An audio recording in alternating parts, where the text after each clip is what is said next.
Hello, everybody, and welcome to Norm, the Cheers podcast that isn't.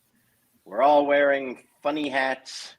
It's Kentucky Derby Day, except hopefully most of us are not heavily drugged. It is great to be here. That happened this year, right? Somebody just got banned? I'm not up on was my. that last year? I'm not up on my horse racing. No? All right. I don't even know why I send you guys a syllabus anymore. All right, fine. It's okay. But we're here. We're in our hats. We're ready to talk about season 4, episode 11, Don Juan in Hell. Before we move on, I'm just going to say it.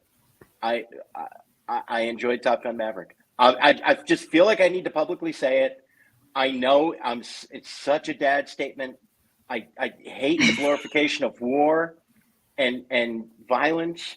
And oh my God, I was in my khakis, in my white Nike sneakers, watching Top Gun Maverick and just going, I can't imagine being happier. I can't imagine anything making me happier than this movie. It's perfection. It's exactly what I wanted it to be. And more. It's more than I knew I needed it to be. Top Gun Maverick. Have you seen it yet? I have not. I'm looking forward to it. I've heard nothing but the same reaction that you're describing. Yeah. We only just recently watched the original Top Gun 2 days ago on Netflix because its last day on Netflix is today. Yep. Yeah. I'd never seen it before. I have a lot of That's questions. amazing. I have a lot of questions. We lived through it. What are your questions? The Navy itself has like a long history of Black and Latino enlistees. Why was there only one major Black character? Why did he only have like 3 lines? Why was his call name Sundown? Sundown. Ooh. Yeah. That part. Also, and he's the only guy that Maverick felt like really comfortable getting physical with too. I have questions about that. Also, more beach scenes, more volleyball scenes. That was the most homoerotic montage I've seen in my life, and I was here for it. They were oiled up. Kenny Loggins, funny beach scene story. Yeah, it's the homoeroticism in Top Gun is off the charts. Quentin Tarantino was in a movie where he wrote a whole monologue about it. He showed that to me too. Yep, and it's there. The first Top Gun, this movie is much better than the original Top Gun. The original Top Gun doesn't totally hold together. But it was really, it's a very Tony Scott movie, which is, look, not all of this is gonna tie together in the most coherent, in a liturgical sense, but it looks amazing. Like, he really knows how to tie scenes together. He catches the cinema of it all and he makes it super exciting. There's never a time in Top Gun where you're bored. You're completely on board with it all. And then afterwards, you kind of go, oh, yeah, that was a problem. Like, you don't want to reflect upon Top Gun too much.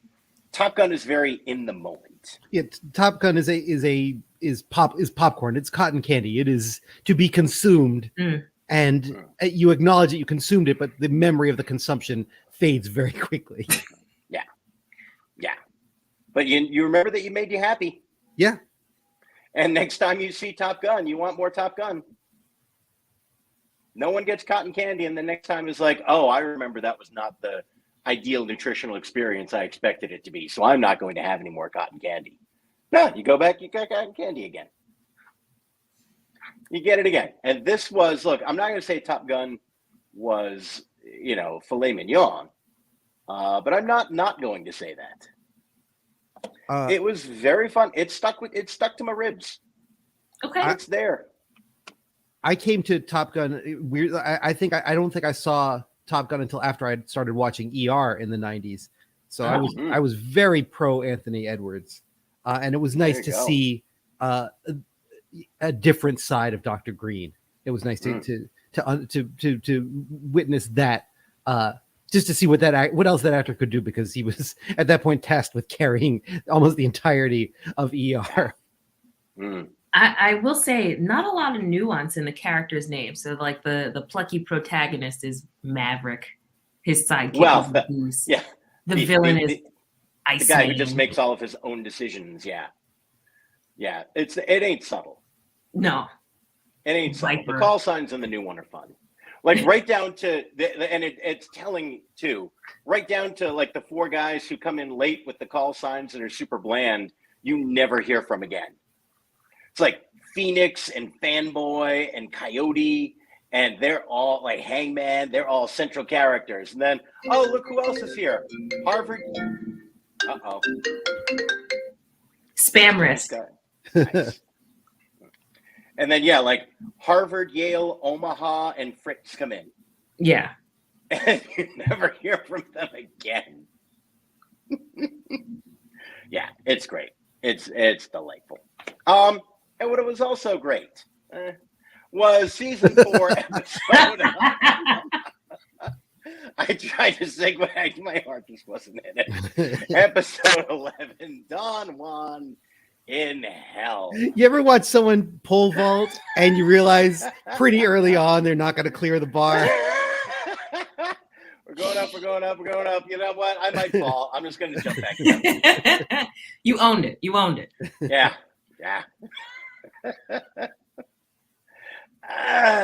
Yeah, it was a week. I watched it both times, and it makes me feel a little Top Gun-ish. The first Top Gun, not Top Gun Maverick. Okay.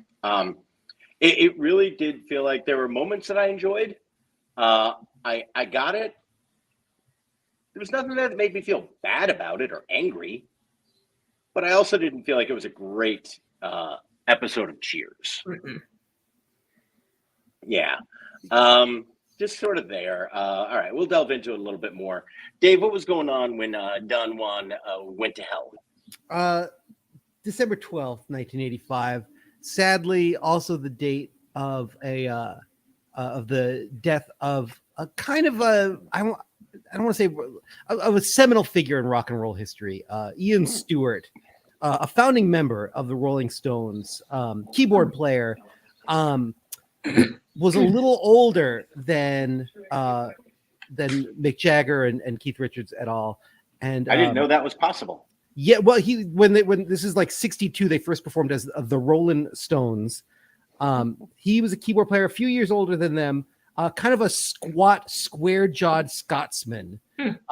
Didn't look as kind of like willowy and dangerous as the rest of the band at that point. The band's manager effectively removed him from the band, but kept him on as a keyboard player / tour manager for the next 50 years. It's one of the weirdest kind of careers in rock and roll history. He continued to record and tour and play with, and also like basically run the tours for the Rolling Stones until his death in 1985.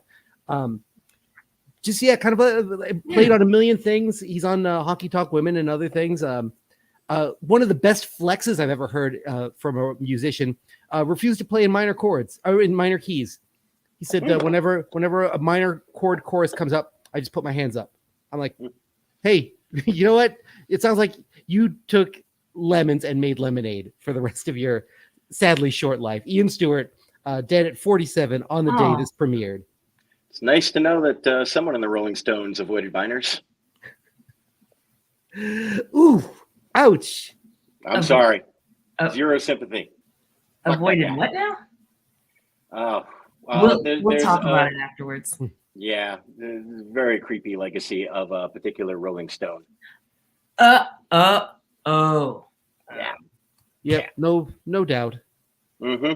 Noted. All right. Tookie Kavanaugh, can you tell us about the cold opening, please? Let us discuss. Also, I don't want to jinx things, but like, let's go Celtics. We'll get to it later. Let's go Celtics. I was very afraid to mention it early because I was afraid we would run out of time. We would. So I was like, look, there's not a ton of meat on the bone in this week's episode. I'm like, let's get through it, and then we're gonna talk Celtics. Yeah, it's gonna be there for you. Another week where the cold open kind of bleeds into the rest of the story a little bit as the B story, in a sense. We open on the bar. Carla is splayed, laying across a couple bar stool, sipping a clear beverage. We don't know what's in the cup. We're just going to say water. She's not pregnant. It's water. Okay. So she's lying there, and Norm is quizzing her from a book and says, okay, 1955 AL MVP. Carla's like, Yogi Bear. Knows it right off the top of her head. It's like, okay, all right. What's the height of the left field wall at Fenway? And Carla goes, well, the Green Monster is 37 feet high. Norm kind of chuckles to the man who is right and says, see, I told you.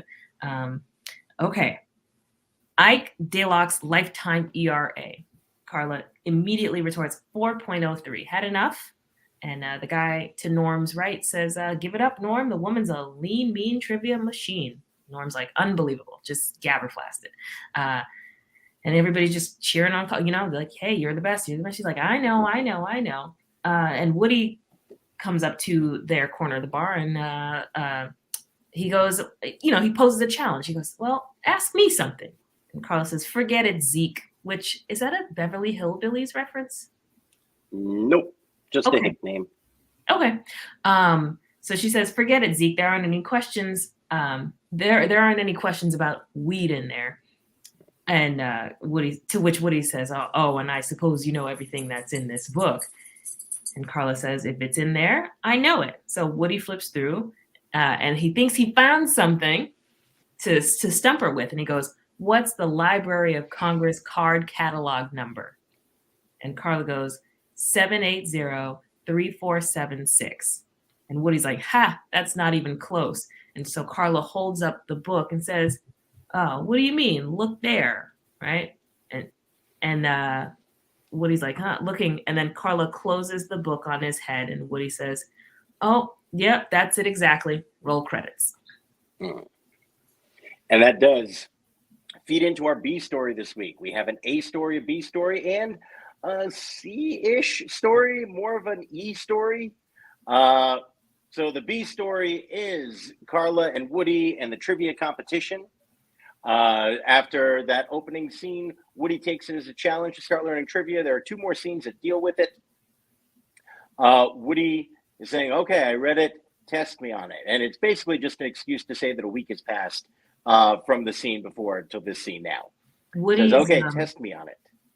Woody's dazed, stunned confusion, his addledness is my joke of the week. More vibe than joke, but just the look on the face, like the fact that they had to like wheel him out. We're not quite there yet. We're talking about the scene before that. Oh, that one. Yeah, where they give him a question about Ted Williams, and he says, Ted who? Yep. And then realizing that he needs to study more. And then somehow we get from that, not knowing Ted Williams, to Woody, who is in a stunned stupor, as Tookie just so eloquently described him. And they test him, and he knows everything in the book. And to further that, he knows things that they're not even actually asking him about, which is, so good Woody. Yeah, you did good, Woody. Good Woody. Elmer Goodwoody, shortstop for the Boston Bean Eaters. And then take a rest. Won the Kentucky Derby, which is why we are all in hats for our Kentucky Derby. And then they have to wheel him off. And that is a very solid joke of the week. Woody's stunned expression as all of this is occurring. Mm-hmm. Third week in a row, we get a stunned Woody. Yeah. It's like terrific. He does it well. The C story is Cliff and another vegetable joke, which is going to be a minor running theme. He's going to come back, I know, in later seasons with the Beta-Bega, the beet and the rutabaga. Yeah, Beta-Bega, fajita, and a pita. That phrase stuck in my head for decades. It's Beta-Bega, fajita, and a pita. I don't know if you do this, but the two genders are chili con carne and fajita. Learn something new every day. Yeah, but what? Repeat? The Beta-Bega. It's a hybrid vegetable, a cross between a beet and a rutabaga. But what's the Beta-Bega? So as he's trying to convince people that the Beta-Bega is going to be a huge hit, and see, now I'm spoiling this episode for when it actually happens. All the repeat listeners, especially our binge listeners, they're going to hear this too quickly, but okay. So he creates a number of dishes made out of the Beta-Bega, and the final one is, and of course, the Beta-Bega fajita and a pita. which phonetically has just stuck with me for a very long time. The Beta Bega Fajita and a Pita. Mm-hmm. I don't like it. Yeah. And this one, he has a vegetable, a squash that he thinks has the Hawaiian Islands on it. And there's basically just everyone makes fun of him for that. Then he tries to get it in the newspaper. The newspaper guy comes, and he doesn't actually want to do a story specifically about the vegetable, but just about local Boston eccentrics. And he's behind the woman with 50 cats. And there's not a huge payoff to it. It's just there. It's just Cliff is weird. And then somehow the fact that he's not offended that he was going to be in it, but that he was going to be behind the lady with the 50 cats. No, it was 84 snakes. 84 snakes. 84 right? snakes. I'm sorry. You're correct. 84 snakes. And then we have our A story. Our A story is interesting. Diane, in her quest to get a master's degree that she's so close to in 39 different subjects, which I enjoyed, is studying her human sexuality book. She's trying to figure out a test subject. Carla mentions to Sam that she is loafing because she's trying to figure out exactly what to write about. He's offended that she's not writing about him. You studied at Sammy State for almost a year. She talks about how she thought about writing about him, but they're not clinically separated. Then he talks her into it. She writes a paper. The professor is incredibly impressed, but finding such an incredible example, it seems almost impossible. Then he meets him, realizes it is a true story. And Sam is proud, but has not actually read the paper, which is not a flattering portrait of Sam as a sexual being. He's a Don Juan, which is where the title comes from. And then wants her to delve into the cause, which is Sam, and the effect, which is a woman that was somehow taken by his powers. And he is called Trevor in this paper. And I don't know why I think Trevor is a very funny name. I've always found Trevor funny ever since then, even though I know it probably hurts Tookie just a little bit. Yeah. But yes, Trevor is just an awful, awful man. And in this paper, who is destined not to find love. Sam has not read this paper, so he just thinks somehow that this is a paper about his sexual prowess and something that he should be incredibly proud of.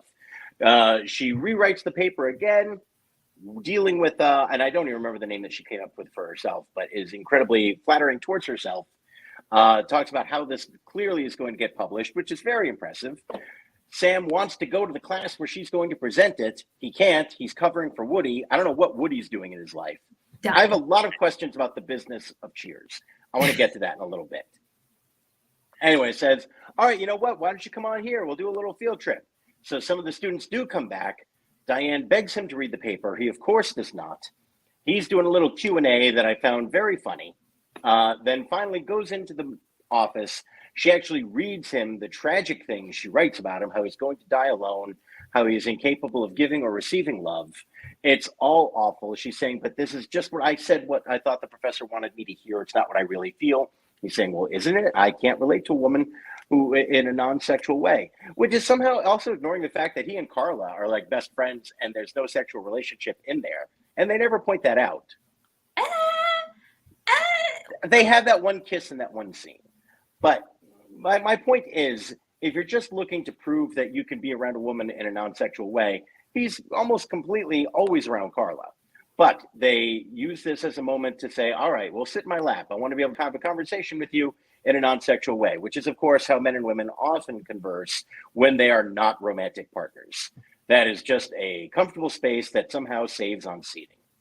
So they start to have a conversation. Everything they try to talk about becomes about sex, and they pretend that it doesn't.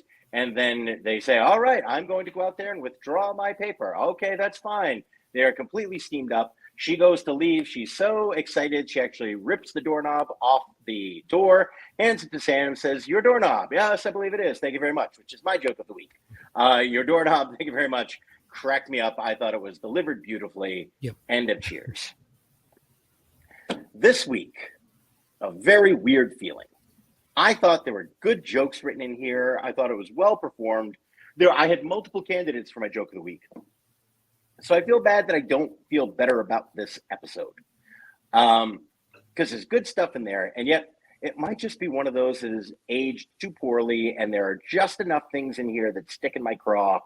And maybe I'm being a social justice warrior here, but I'm just like, that at both times I wanted to skip right over the scene of Sam losing his, where I'm like, this is wildly uncomfortable.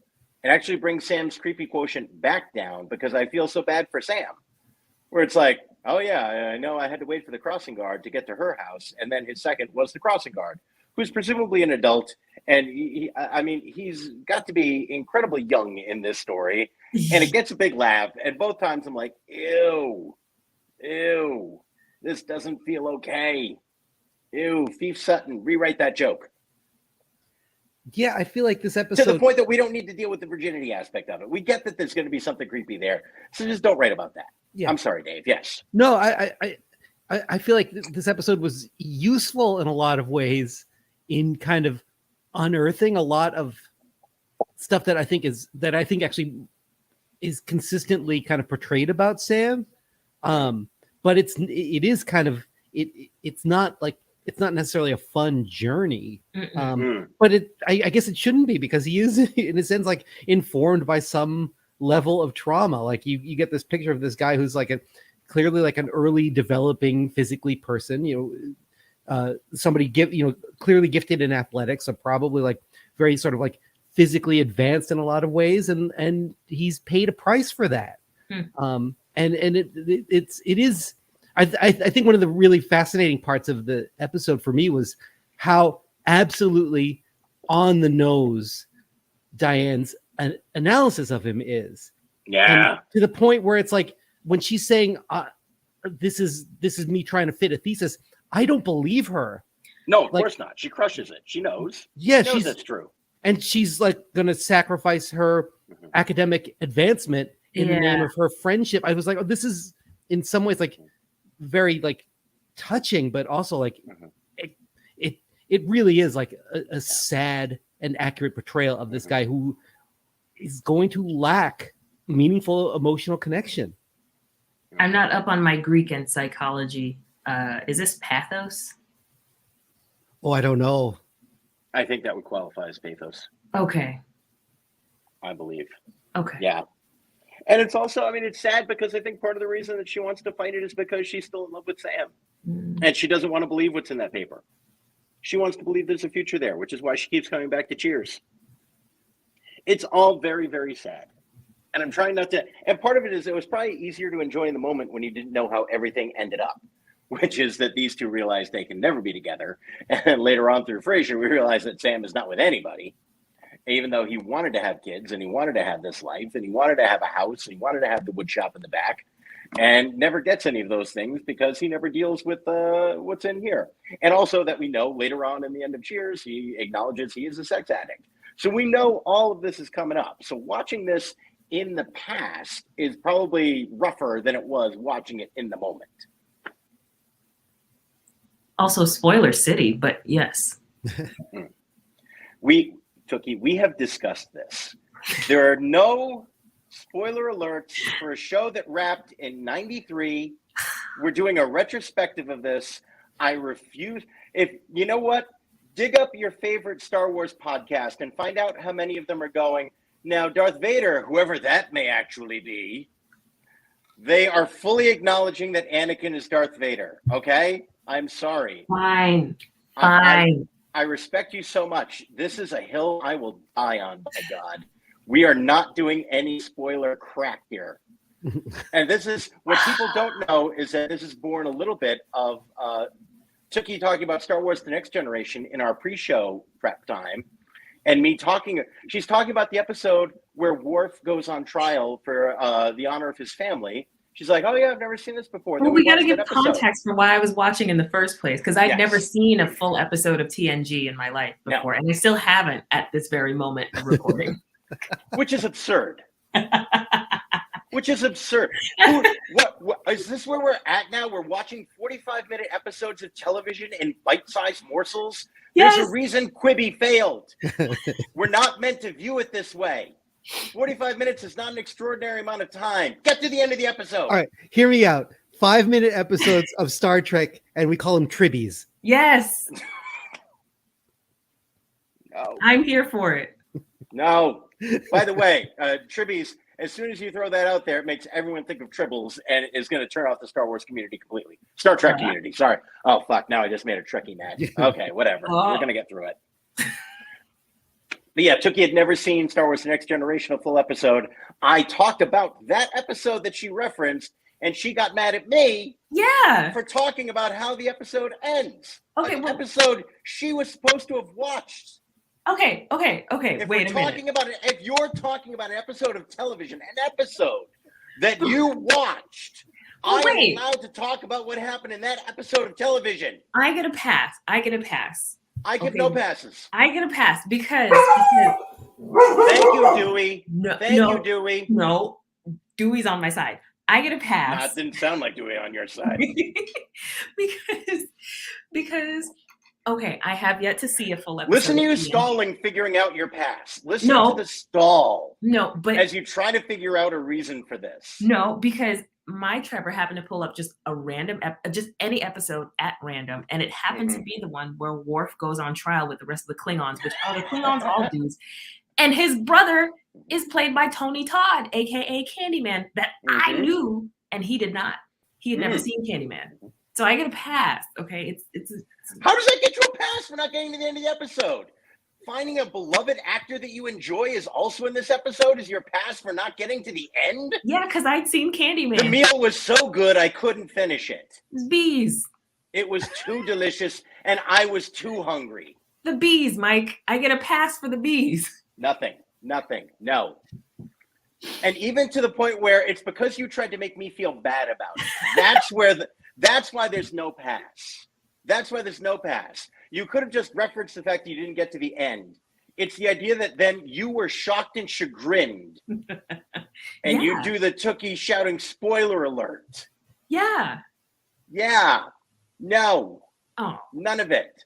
If you haven't gotten to the end, and if somehow you haven't gotten through all 45 minutes, start your story with, I haven't gotten to the end yet, by the way. Okay, fine.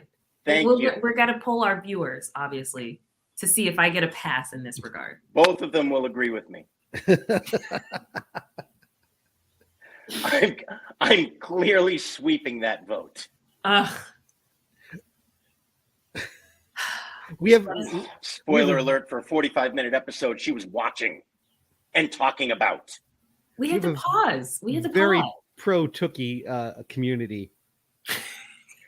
Which is going to demonstrate the quality of my victory so much more.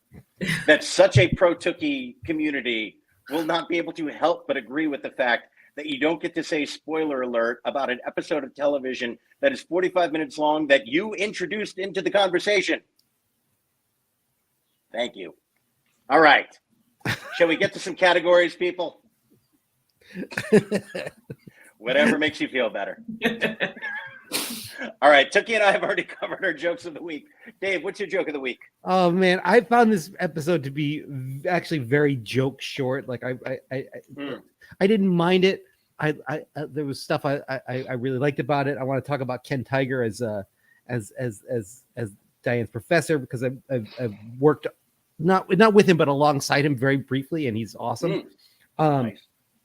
But I think my favorite joke of the week is barely a joke, but it's more of a moment where we get just a glimpse into Norm and Cliff, and it's when it's after Diane talks about her being close to her finishing 37 different master's programs, and Norm says, they go off into Sam's office, and Norm looks at him and says, "Wow, and we were here for that," and Cliff just kind of looks at him and says, "We're always here," and just stares off into the middle distance to like Chekhov's supporting character style. And I loved it. I could have hung in that moment for a good 60 seconds. Mm-hmm.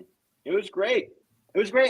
I disagree that this was not a joke heavy episode. Honestly, I thought there were in a weird, not all-timer episode, but I thought there were good jokes in there. I liked when they were saying we can meet the case study in the flesh. Well, let's not get our hopes up. Well, we're not going to make any promises. I thought that was a well-delivered, well-crafted line. I thought the Woody stuff in the trivia stuff was all well-crafted. I thought in the Q&A, does anyone know where Barry went off the beam here? the stuff that he does. There were great lines in there. So it was all weird, and yet I do think there were well-crafted jokes inside of this imperfect episode. Mhm. All right, your 80s thing. Dave, what was your 80s thing of the week? I'm gonna go with the idea that that kinks are funny and also like so exotic as to imagine that nobody within earshot could possibly derive pleasure or interest in any of them. Like when Diane gives that list of like bestiality and sadomasochism and blah blah blah, and like, but she wants something spicy. Like the way she kind of rattles off those things as if they're so exotic, as if to be completely unimaginable for the people within her immediate circle to have any interest in it. Yeah, that feels like a very 80s thing where we all kind of agreed as a culture, like we are. There's one way to sort of derive pleasure, and my 80s ears are still kind of like shocked every time I hear like an ad on a podcast for like I know like there was a restraint company that was sponsoring Dan Savage's podcast for a while, and it always kind of like throws me, and I have to remember like this is better. This is a better way to be. Mm-hmm. Assuming that the audience of Dan Savage handles that appropriately, I agree. Yeah, but I don't know the Dan Savage crowd. If they're using the restraints in a responsible manner, God bless you. Yeah, the 80s was very much a kink shaming decade. Vanilla is a flavor. Vanilla is, and like you can have all the vanilla you want, Sam, but you have to have vanilla. Yes, that's very, very true. All right, my 80s thing is maybe a little bit obvious, but I could not escape it. A compendium of sports knowledge trivia book. And I feel like it's very specifically 80s too, because I don't think there were many big books of sports trivia that existed prior to that. That was just knowledge that you threw around, and then it became interesting enough to put in a big book, and then you had the internet where you could actually update it once some of these things changed. But yeah, I feel like that was very specifically 80s, where suddenly there were big tomes of obscure knowledge that you could look up at any given time about a particular subject. And also, I'm going to throw this out there, and this is such a tiny little nitpick, but just throwing out one reliever's ERA would not be in a trivia book. Like, what was this guy's ERA in this year?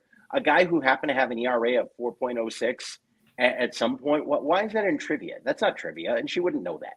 And I felt like all the other trivia questions were really fair and interesting. Sorry, 4.03. Yeah. But we're very, spoiler alert, we're very much like genuine trivia questions and interesting knowledge, and then they just threw that random fact in there. Tookie, your 80s moments, please. Yeah, I'm on board with you in terms of static knowledge being an 80s thing. So that's how I wrote that book. Yeah, that's a good way to put it. Yep. Yeah, the concept of static knowledge. Carla bringing in slides of her wedding night, but just like the idea of bringing in slides in general, we didn't need this. Yeah.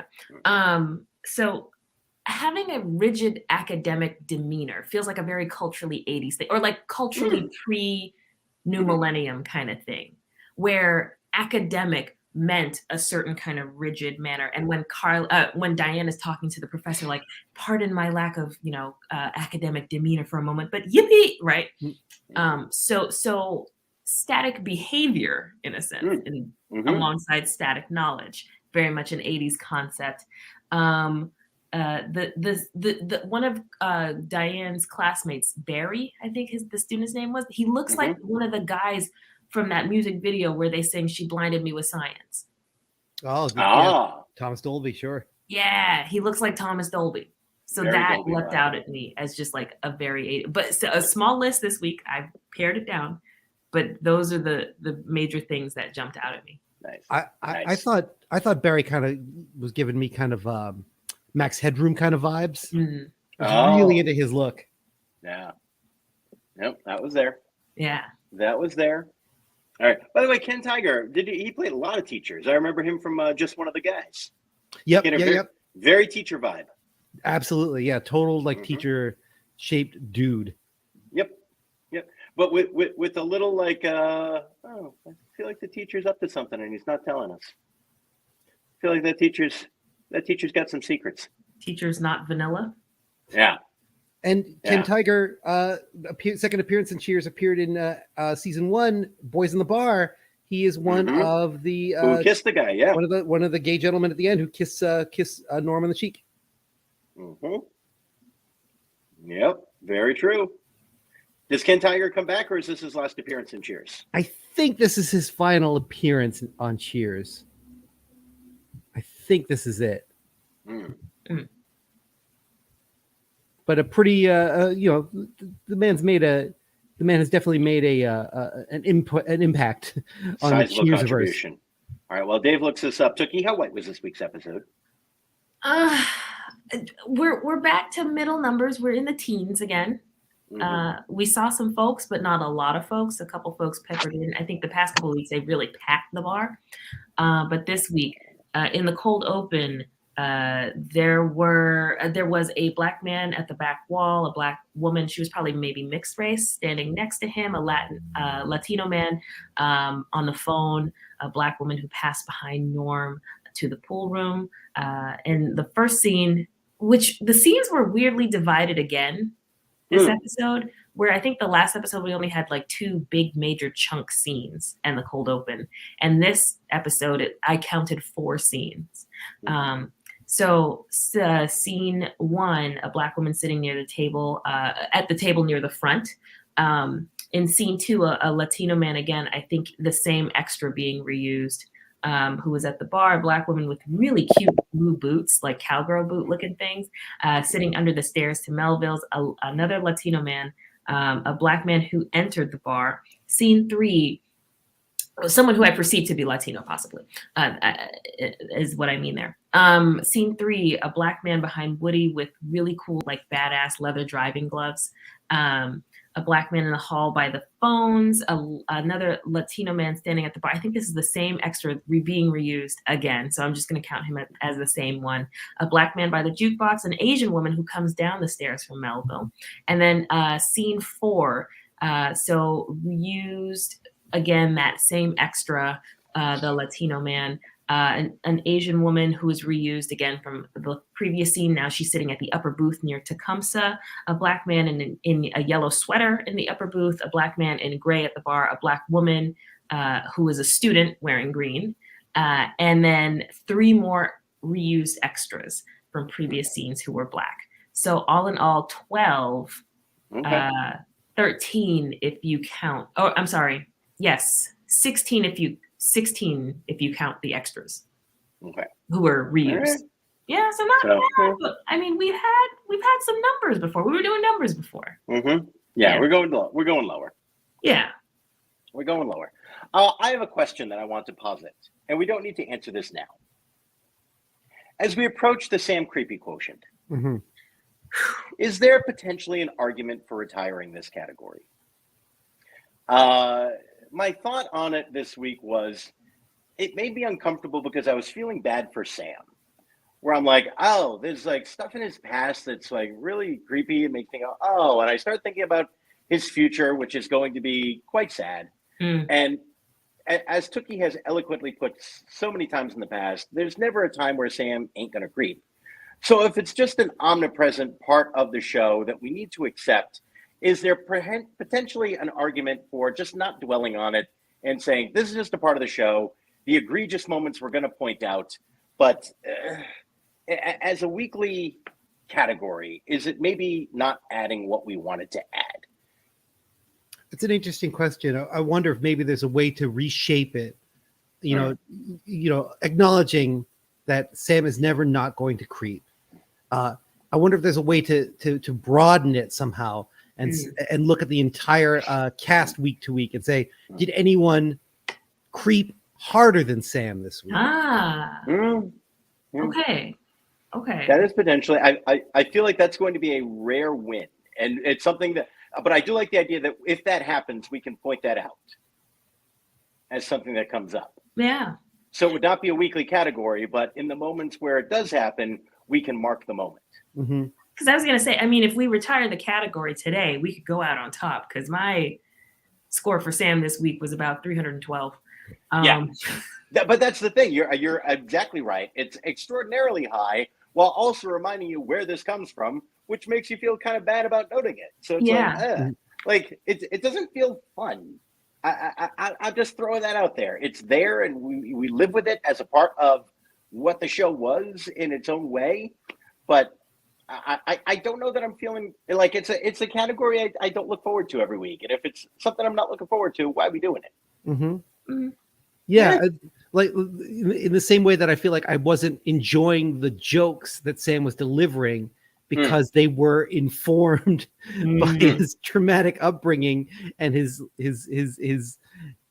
psychological condition. Yeah, I that makes sense to perhaps just acknowledge that this is part of the character and know that this is and that we don't have to necessarily call it extra attention to it. Yeah. Fair enough. All right. So are we agreed? That in this uber creepy week, we have decided that we have reached maximum SCQ and we're letting go of that weekly category. I've deleted the banner. R.I.P. End of an era. Makes it official. Whew. All right. There you go. I have a question. I want to talk a little bit about the business of Cheers. This bar is thriving. Can I just throw that out there? Like I feel like there are often times where it's like, we're getting by. This bar is full. There's never a time where this bar isn't full. And we often joke about how few people are actually working in this bar, how rarely they're working. But at the same time, there is an element of, I don't know that there are many sitcoms where it's set in a public place and they've got more extras every week. Was there a TV show, maybe an ER, where there's just a lot of people in the waiting room? But I feel like even more so that just this bar is full all the time. And Sam should be richer. I really feel like Sam should be doing better than he is. He's got the Corvette, but it wasn't as expensive, and he bought it when he was playing, I'm assuming. Like, Sam should really be doing pretty good. And he's doing okay. I know he's able to buy that house later on that they live in, which is exactly the house I want to live in. I can't wait to get to that episode. I love that house. I love where I imagine it is.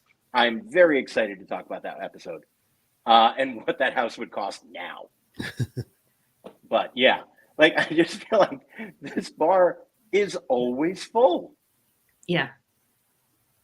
Good for him. Good for them. They definitely seem to have figured out that the set looks so much better when there are people in every corner of it, as opposed to like it really feels empty when there's no one in it. And they use it to great advantage when they want to, but they've definitely kind of figured out that like if the bar is open, it should be people. Yeah. Do you suppose any of the set pieces ever went up for auction on like eBay or something, or like where they set where they That's sell? A good question. I don't know. I don't know. It's such a beautifully made set, and it looks like real wood. Yeah. I feel like I know they did the replica over in Faneuil Hall of the Cheers bar. Right. I don't know if that's the set. I don't think it is. I think they just recreated it.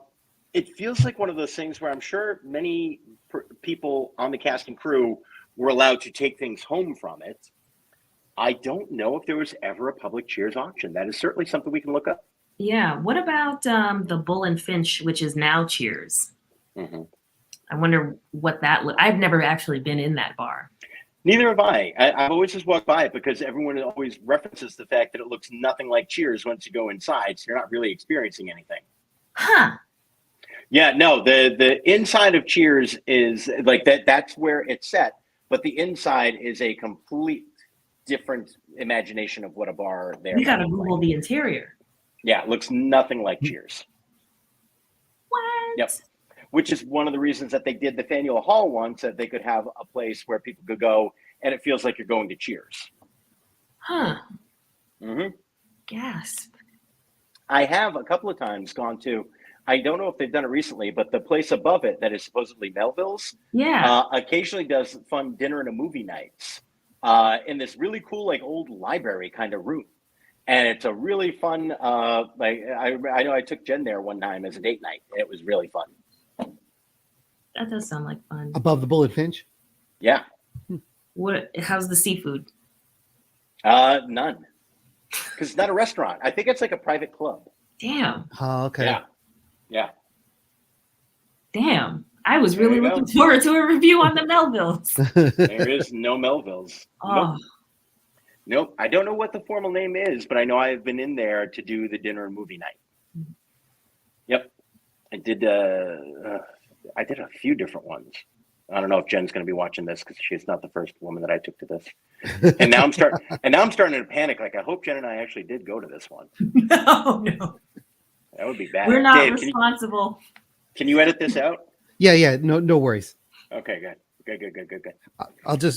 I'll set it so that any mention of Jen is immediately replaced with Fraser Crane. This is what happens when you've been married 11 years. You're just like, did we do that? Because definitely when we were dating, because I still lived in Boston. A long time ago. Mm-hmm. Long time ago. Okay, but a fun hang. All right, any final thoughts on this week's episode? I'll just say, having spent a week kind of watching Ken Tiger work in summer stock back in the very late 90s, the experience of watching a really gifted TV actor like ply his trade on in a Tom Stoppard play, it really was like, when you hear like Brian Scalabrine talk about, like, if someone comes up and wants to play one-on-one with me, like, I'm going to dominate them because I'm one of the best athletes in the world, even though I'm not, an NBA starter by any means. That's what it was like watching this guy like perform. It was like, this person who is not like a star by any stretch is still like the best performer you'll ever see in person. Nice. It was really delightful to watch him stretch out in a part, and it was also like, it also called so much attention to the fact of to the shortcomings of the people and production around him at times. But just a tremendous actor, still working. So what show did you do with him? He did The Real Inspector Hound. I think he was in rehearsals while I was working on a show on a different play. So we kind of was that the Southern play? Yes, yeah. The one by Alfred Urey, which I can't remember the name of it. Yeah, it was one of those shows though that, it was about like So there was some kind of big Southern cotillion party kind of thing. Yep. Yeah. I just remember one of the women in it had an accent that's kind of stuck with me for a long time since then. Yeah, but I remember catching that. That was Holyoke, the weekly rep, right? Yep. Yeah, that was an intense schedule. You would just rehearse for a week and put it up for a week and move on to the next show. Yep. Yeah, so whatever show was in performance, there was a show rehearsing that week, and then they would take the spot next week. And with a guy like Ken Tiger, like specifically him, like you would never know that he hadn't been in rehearsal for 3 weeks. Like, the guy was a pro's pro. Nice. All right, we're putting you to bed, Don Juan as hell. Unless, Toki, did you have any final thoughts? Do I have any final thoughts? It's nice to know that Sigmund Freud never lived to see that episode. God bless you, Siggy. God bless you. Now that makes me think I need to watch. Whenever I think of Sigmund Freud, I want to watch Bill and Ted's Excellent Adventure. Oh my gosh, that actor is so funny in that part, in that movie. He kills it. He kills it. Every time I see someone do a serious interpretation of Sigmund Freud, like whenever Fassbender did that movie a few years ago, and I'm like, no, you are below Bill and Ted Sigmund Freud. He is peak Sigmund, and I don't want anyone else to try it. Nope, it's thankless. It's like following Yul Brynner and The King and I. Don't try to do it. Sigmund. Okay. Peak Sigmund. Peak. Yeah, that movie hit the archetypical Freud, Lincoln, and Bonaparte. I'd say they really killed it with those three. Yep. Well done. All right, we're in the finals, everybody. Yeah. I emotionally have gone on such a journey with my feelings about this team. I mean, the love is pure, but I go back and forth so much on we got a real shot at this to we're going to get killed to all right, it's going to be a tight series. It's going to be 7 games to we have more talent. How are we not going to win this easily? We've been the best road team. We should be fine. To also, how did we not beat the Heat in 5 games? Yeah. I feel a lot of feelings. Your thoughts? I'm genuinely excited because I love watching the Warriors play. Mm-hmm. I love the Celtics. I think it's a great matchup. And like I can legit see I even if it's a short series, which I don't think it will be, I think it will be tight and entertaining. I think so. I mean, yeah, the Warriors are always entertaining. And as painful as it will be to lose if the Celtics do lose, it's not losing to the Lakers in 2010. It's not losing to Kobe. Like you're losing to Clay and Steph. It's like, I mean, come on. Like I can't get mad at like I love Draymond. I love Steve Kerr. I love the Warriors. Like I've loved every iteration of the Warriors. Like it will sting, but I mean, you know, getting beaten by a dynastic organization that's doing things the right way, it takes some of the pain out of it, I hope. Yeah. Well put. Tookie, game 7, how did it make you feel? Better or worse? I feel like there's an argument for both. I took a lot of Prilosec that night. Like it was a hard night. I had to turn away several times because I'm sensitive. I'm a delicate flower. Yeah. Oh, I had to leave for a few minutes. But you can make an argument of, look, this is a young team that went on the road and won a game 7 against maybe the best coach and a veteran savvy team that beat them just a couple of years ago. Yeah. That should be all positive. And yet, after that game, as much as all of those things are true, you are also saying we were the better team, talent-wise by far. We led by double digits almost the entire game. How did that game come down to one missed Jimmy Butler three-pointer? It's almost unbelievable that happened. The Celtics have struggled to close out games all season, and Scal said this even in the post game. Like I think this is just who they are. Like you know, they can win close games, they can win blowouts, but if it starts to get close, they're gonna struggle to burn clock and score, and it's just who they are. And it's so terrifying I would rather be down 2 with a minute to go than like up 6. Is there Jason Tatum ascended to a first team All-NBA level guy this year in the MVP conversation? I love having him on the team. I think he just keeps getting better all the time, keeps finding the open man now, which was a hole in his game. He's not a hole in his game anymore. And I don't know if this is just me as a viewer or what, but I don't feel like I can think of a greater player who somehow has more balls rim out on layup attempts than Jason Tatum. I don't know if I'm just overly sensitive to this, but I feel like every game for him, there's at least 3 or 4 where it's just laying the ball up and it bounces into the rim and then comes back out. I don't know if that's touch. Yeah, is it a technique thing? Is this fixable? Is this just luck? Is it my imagination, or is it something that every player has happened and I'm just noticing it more because he's my guy? Like, am I imagining this, or does this happen? I think it's just. Oh, go ahead. No, I'm speculating on technique, but go ahead, Dave. Yeah, I was just gonna say, I think like the last 2 series, especially, he's just been driving into like trees. You know, the Milwaukee front line is enormous.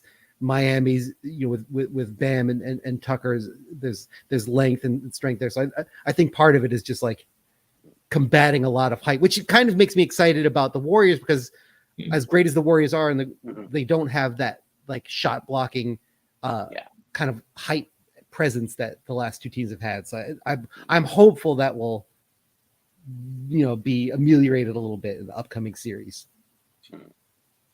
But I feel like this is I'll show Kyrie Irving some love right now.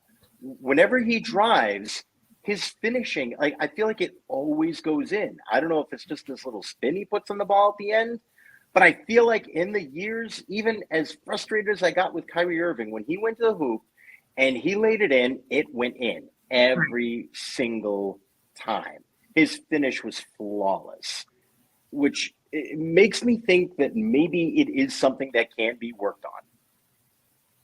Because it happens with Tatum. As I'm talking it out now, I'm like, I don't think this is my imagination. As someone who's watched a decent amount of basketball, it's got to be a technique thing, and I feel like there is a way to correct that. Because you guys remember Kenyon Martin? Oh yeah, I was not expecting to talk. Oh my god, I remember Kenyon Martin. Was like I've never in my life seen someone shoot laterally, and then it still goes in. And it's just like, fix this. Even if you score, fix it. Lips tattoo. That's all I think about with Kenyon Martin, was that lips tattoo is so unbelievably present on his body. Yeah.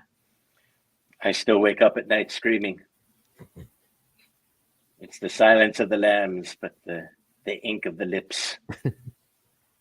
It haunts me. Man, I hope someday I'm brave enough to walk into a tattoo parlor and say, "Give me the Kenyon Martin." Dave, if you ever do that, it's on me. Excellent. That's on me, Dave. Super. When you're ready for the Kmart lips, you know who to Venmo. Right here. I you just look for the memo. Can you live stream it? Perfect. Absolutely. Oh, that'll be its own episode. Okay. Done. That's done. Done. My All first tattoo is going to be the Kmart lips on my neck. Also, while we're here, why are people afraid to say that Steve Nash is not a good coach? It's a great question. I think it's just people personally like Steve Nash a lot. Good dude. I think that's a big part of it. Good dude, great player. Yep. Period. End of sentence. Yeah. And I think at least some of it is he took over a team of veteran all-stars, and there's a part of you that has seen Kyrie through the years that makes you go, look, there's a real good chance he's a great coach with guys who are not listening to him and letting him coach them. I mean, there is something to be said for that. I don't know what it is. There's something fundamentally flawed with the Brooklyn Nets right now.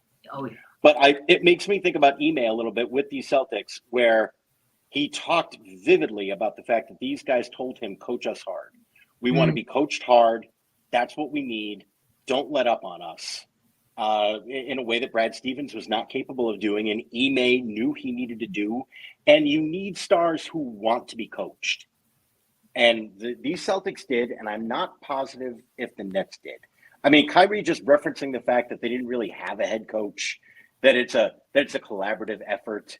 You know, it makes you think. I don't know if Steve Nash is getting the chance to do everything that he wanted to do.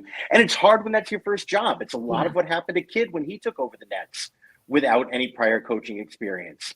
I don't think going in there with all-stars is the easiest way to do that. Not first year, no. No. Yeah, I think you'll see his true stripes in whatever his next job is. Yeah. Yep. And it's going to be fascinating to see exactly what the Nets turn out to be, because I don't think we're going to know until July or August. There are still big moves to be made. Yeah. Shit changes. All right, folks. We got a minute left. We got to put this in the books. Anything you need to mention for this week? Plugging? Yeah. Oh, wait, phrasing. Anything. I'll be at Hideout Friday and Saturday. Very good. Opening for Ben Wasserman at the Lily Pad in Cambridge. That's going to be fun. Awesome. That'll be a good time. Yeah. All right. Catch everyone every week, everybody. We'll be back next week with episode 12. Until then, go Celtics Thursday night. Finally, some days off for our old people to rest. Thank God. All right. Stay safe, everybody. I'm Mike. That's Dave. That's Tookie.